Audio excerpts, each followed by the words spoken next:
Thank you, NFSA, for your sponsorship. I know that Shane is still tuned in, so thank you, President Ray, for always saying yes when I come with a question of can we step up and support, and thank you again to CFSI. We are now going to learn about legislation that's active currently on Capitol Hill, including the High-Rise Fire Sprinkler Incentive Act. Please welcome back Andy from our previous session, and please join me in welcoming Michaela Campbell, the Director of Government Affairs for the Congressional Fire Services Institute, CFSI. Prior to joining CFSI, she served in the United States Senate, where she worked on the Assistance to Firefighter Grant, AFG, and staffing for adequate fire and emergency response grants, SAFER funding, as well as a broad range of economic, tax, national defense, and homeland security issues. Before we start discussing current legislation, I would like to hear from our panelists and audience. What do you think is the biggest challenge facing fire sprinkler legislation? And for Michaela and Andy, just jump right in and share your thoughts on our biggest challenge right now. Michaela, do you want to lead off? Wow, right on the spot. Yeah, of course. Thank you, Vickie, for the introduction. I really appreciate it. Andy, great to see you. I think there are two challenges primarily at the federal level facing fire sprinkler legislation, in my opinion, and I'll speak to the federal level specifically. I think, first of all, the way that we function in the legislative branch, and we're seeing a really interesting time of interplay between our three branches of government, but gridlock has always been around, it'll always be around, or I guess incrementalism is another word, but I think sometimes that can be frustrating because, as Bill mentioned earlier and Chief Ray, it took a heck of a long time to get that first bill done with the commercial incentives. But I think there is an opportunity now, and as tax reform those conversations are coming around again, and when we are having those conversations, it does provide an opportunity to move some legislation. And then I think the second issue that we have is just an educational issue. I mean, speaking with the staff on Capitol Hill, some of them are very well versed in it, but there's a lot of lack of understanding about fire specifically, the role of fire departments, what they cover, and then even more specifically, what's a fire sprinkler, how does it work, do all the heads activate at once, which I think was talked about earlier in the myth versus fact. And I think that is something that we have an opportunity to share and to bring in those advocates. And that's part of why they're so important, because they can take these really technical concepts and break it down into, what's the base of this discussion? And the base of it to me is that a fire sprinkler buys you time, and time can save your life. Very good. Andy, what do you think from a standpoint of the biggest challenge facing fire sprinkler legislation and really the fire service as a whole? I'm fine with you expanding a little bit your thoughts on that. I know we've been under fire, pun intended, in recent days. Perhaps I can just talk about the high-rise fire sprinkler incentive act, because after 2017, a lot of the major fire service organizations under the auspices of CFSI got together, and the question was fantastic. It took us 15 years to get here. What's next? And we went around the table, and to a person, it was what if you talk to any fire chief, what he or she is most concerned about is high rise. It's even the best departments really do struggle with high rise, just the complexity of getting the equipment up there and the strain that puts on our first responders. And so coming out of that, we had the idea of doing a high-rise incentive, because the irony is that on the commercial side with qualified improvement property, those buildings are going to be protected, but that's not where we're losing people. We're losing the vast majority of people in their homes because between hot water heaters, cooking, smoking in the home, all those things that you really can't do in a commercial structure. And so Bill Pascrell, God rest his soul, who was a huge advocate of this, we went to him. Unfortunately, Congressman Pascrell died in August, but this is something he has really championed, because he had an enormous stock of housing in northern New Jersey that was built, some of it going back to World War II, that was high-rise structures that were completely unprotected. A lot of immigrant communities in his area of Paterson, New Jersey. And so what the goal of the legislation is to give residential and commercial equity. So when we talked about that 39-year depreciation schedule that came down to 15, that's great on the commercial side. All this legislation does is for residential high-rise is give you a 15-year depreciation schedule. They would still be eligible for bonus depreciation, whatever Congress decides to do on that, and really drive that down. I think there's a lot of property owners who do want to do the right things, but they're looking at the numbers, and it hasn't worked out. And there has unfortunately been some real tragedies from a high-rise perspective with residential high-rise fires. There's an awful case in Minnesota. We've had issues in the Bronx. There's been, although it was not a high-rise in Philadelphia, a housing fire. So these multi-lot loss of life absolutely do happen. And Vickie, if I could just jump in for a moment on that, I really want to emphasize Andy's point about parity, because I think that there is a common understanding that if you live in and when we say high-rise residential, what we're talking about is like apartment buildings, basically. And if you live in an apartment building, you typically assume that your building is protected and it's sprinklered, but it does not have to be. And in many cases, it is not.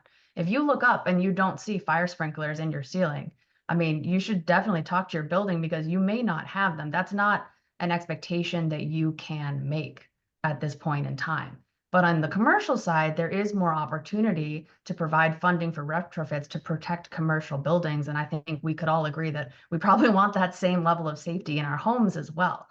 And I think the other thing is that, with the fire dynamic that were discussed earlier, particularly as they related to the Station nightclub fire, but that's relevant everywhere. Flashover can happen in as little as 2 minutes. And flashover, this is the non-technical description of flashover, but it is where everything in the room reaches such a temperature that it spontaneously combusts. And that 2 minutes, I mean, if it's the middle of the night, the second the fire alarm goes off, you're on the clock and you need to be moving. And I don't think people are fully prepared for how long, or how not long, 2 minutes is to get out. And fire sprinklers can really provide you an element of safety, an element of security, and an element of time. And that's something that we need in residential and commercial. Yes, and to your point, that's where it brings it full circle to us. We're reminded why the importance of the research that has been conducted by Dr. Kerber and Dr. Mandrakowski is so important. We know now about how little time with modern furnishings, the research is there, the courses are there to educate yourself, but we as a fire service need to be educating America regarding this, and that's where it all does come full circle. And when you think about the high-rise fire sprinkler incentive and the fact that it is this legislation will ensure that those residences are protected, that residential is included with the incentives. How is a way that one could get involved? I know certainly, Michaela, you've been very much engaged from CFSI's standpoint, and many of our respective organizations also have voter voice campaigns. Can you touch a little bit about, because I know that that's one of the things that, it takes 2 to 3 minutes to complete one of those. It makes it easy for you to contact your legislators. So speak a little bit about that and what everyone that's tuned in today could do right now or right after the webinar or the symposium. Yeah, thank you. I really appreciate it. So the bill we're talking about right now is the High-Rise Fire Sprinkler Incentive Act. On the House side, the bill number is HR 173, and on the Senate side, the bill number is S504. On the House side, the original sponsors of the bill are Representatives Maliotakis and Larson. And on the Senate side, it is Senator Bennett and Senator Collins. And we're so grateful for these folks for their strong advocacy, and also for all the members who have co-sponsored the bill so far. But if you're on congress.gov is usually the website that we'll look at for bill tracking. If you're on that website and you happen to notice that your member of Congress is not on the bill, the thing that you need to do is to ask them to co-sponsor the bill. And the way that you can do that, you can do it through CFSI's website. We have a contact your member of Congress page, and it walks through. You can send them an email, you can call them. If you have a meeting or you want to set up a meeting, you can do that and do it in person or virtually. Plenty of different ways to contact Congress depending on what works for you, your schedule, and your comfort level. And it's a pretty basic ask. We have one-pagers, which is exactly what it sounds like. It's a sheet of paper that's 1 page long that lays out the background of the bill and some important talking points that we've discussed here on, what do fire sprinklers do? How do they function? Why is this important? Some of the economic pieces, et cetera. And, we would love for you to please transmit those to your members of Congress. And if you're watching this from Capitol Hill, please check that out. Or if you have any questions, feel free to send CFSI an email, give us a call anytime. Happy to answer those questions. But that's the biggest and fastest next step that you can do.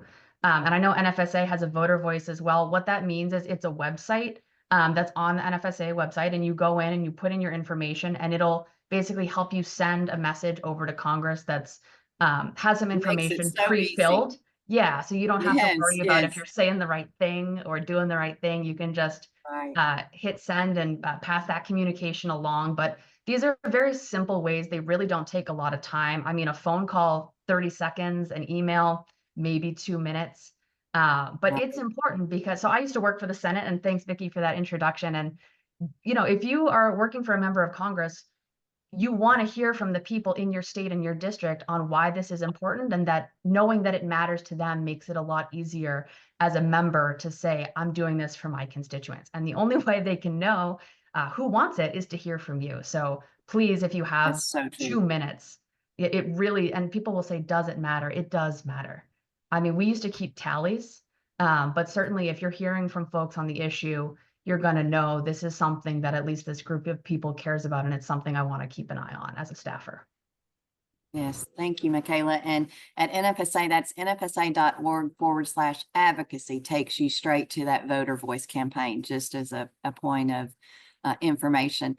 I'm going to wrap us up with a question that focuses both on any changes or updates that you know of that are being considered to existing laws in response to recent fires or building code evaluations.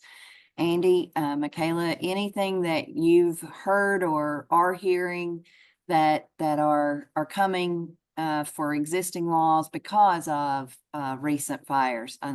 Andy, you mentioned several, but anything to add to that theme? I mean, there is legislation on public housing because that has been an issue, and Congresswoman Bonnie Watson Coleman from New Jersey has been a real advocate for that in response to some of the, because there's a huge social equity issue with who's getting injured in fires.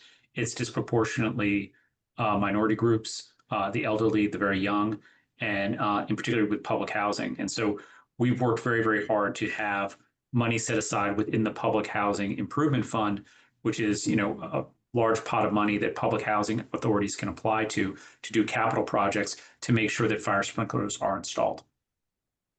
And I'd like to just approach that from the other side as well. I think it's also, it's a financial issue. If the government is funding housing and paying for housing, it ought to be protected, especially from fire. And fire sprinklers are a critical component of that. So, I don't want to make it too much about the hard cold cash, but it's a financial issue as well. If we're going to be putting funding, which, we should be doing, but we need to make sure that those properties are protected. And the other thing I would mention is that interestingly, there has been some conversation at the state level and potentially permeating up to the federal level about reducing codes and standards, particularly in the cutting red tape type of variety. But what that red tape is, while frustrating, is usually building codes, fire codes.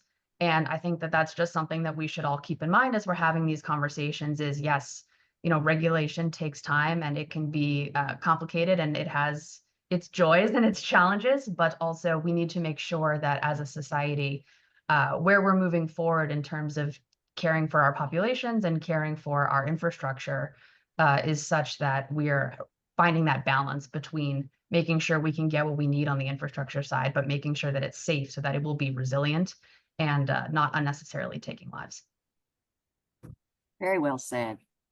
I 100% agree. Andy, anything to add in that spirit? I think maybe in the next session, I would like to spend some time talking about the battle that we have going on at the state level about the IRC code adoption, because I think that is that's got to be something that there's a state angle, local angle, and then a federal level as well, because a lot of this a lot of this housing that we are going to build, because we're 3 million housing units short of where we need to be in this country. That's why you see the rents going through the roof. We want to make sure that that is actually constructed up to the current code. We'll leave it as a 100%. teaser for the next group. Yes, for sure. Well, thank you, Andy and Michaela, for all the insights to what is happening at the federal level. And now we do have a video from one of our sponsors.